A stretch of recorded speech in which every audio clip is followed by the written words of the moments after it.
नमस्कार। ज्ञानवर्धक इस चैनल में आपका बहुत बहुत स्वागत है। आप देख रहे हैं महाभारत के संवेदनशील प्रसंगों को एपिसोड के रूप में। आपका सपोर्ट और स्नेह निरंतर मिल रहा है, इसके लिए आपका बहुत बहुत धन्यवाद। पिछले वीडियो में आपने देखा होगा कि अत्याचारी कंस कैसा था। युवधान ने 90 वर्ष की चित्रा से पिछली सब बातें जान ली थी।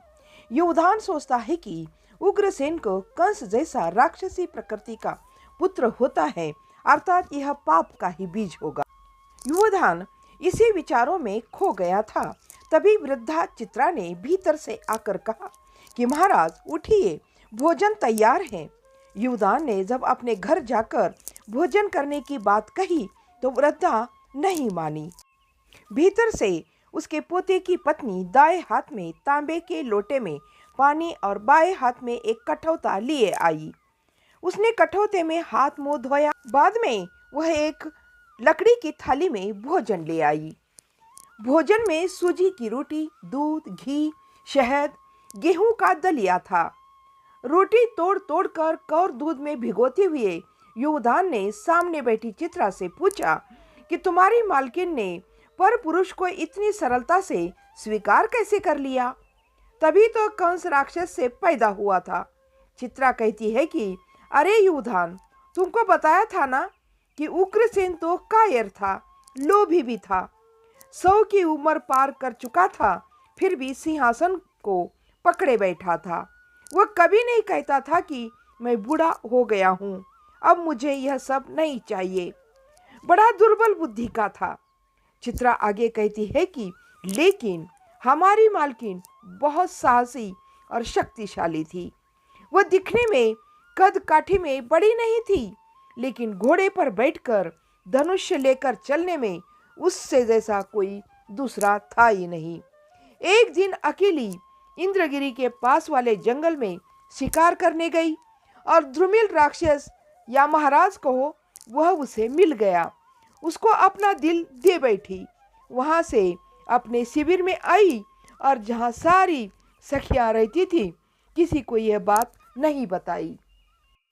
चित्रा आगे बताती है कि केवल मुझे बुलाकर बताती है कि चित्रा, वह द्रुमिल महाराज रात को आएंगे, तुम मेरी अंतरंग सखी होना, किसी को नहीं बताना। इस तरह 15 दिन तक वह लगातार आता रहा। तब युवधान पूछता है कि 15 दिन के बाद तो वह फिर आता रहा, तो फिर उग्रसेन के साथ क्यों आई? वही रहना था उसको, उसी द्रुमिल के साथ। क्या उसे ले जाने के लिए द्रुमिल तैयार नहीं था क्या? चित्रा कहती है, मालूम है वह रानी को साथ ले जाने के लिए कितना छटपटा रहा था। अपने महल की एक दासी को भेजकर उसने मुझे भी बुलाया था। मालकिन को पूछकर मैं गई थी। वहां जाकर देखा, राक्षस कुल का होने पर भी वहां सब आचार विचार हमारे जैसा ही था।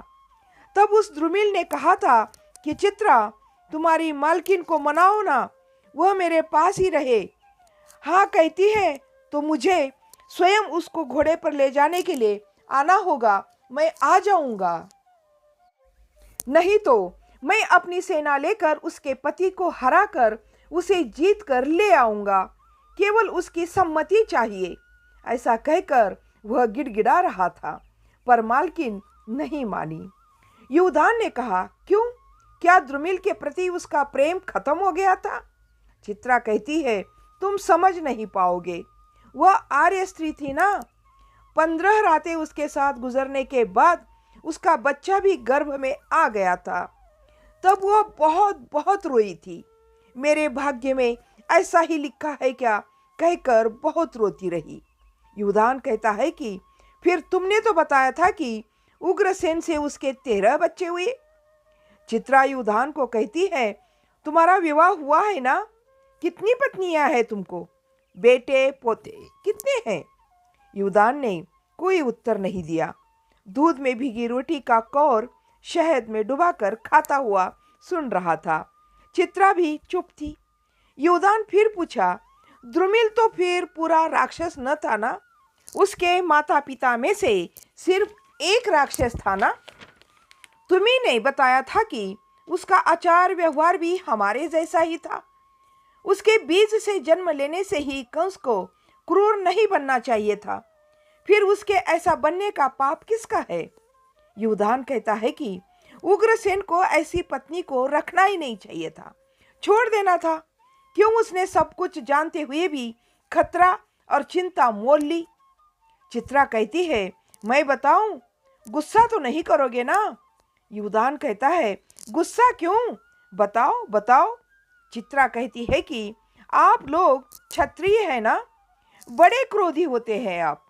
चित्रा आगे कहती है कि जाने दो भैया, इस बात को अब कितने वर्ष हो गए, अब जाने दो।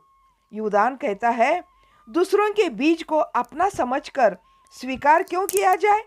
ऐसा कोई स्वीकार करता है क्या? कोई नहीं करता। चित्रा कहती है कि महाराज, तुमने अपना नाम क्या बताया? युधान बताया ना। तुम लोगों में ना अपने पराये का भेदभाव बहुत होता है। इन दिनों तो बहुत और भी बढ़ गया है। तुम लोग मथुरा में थे तब भी वही हाल था। चित्रा आगे कहती है कि कितनी दासियों के गर्भ में आप लोगों ने बीज नहीं डाला? बताओ, कितनी दासियां गर्भवती होकर बच्चे पैदा करती थी? तो क्या उनके बच्चों को कभी किसी ने अपना माना था?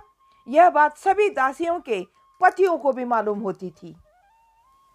युधान अब असमंजस में पड़ गया।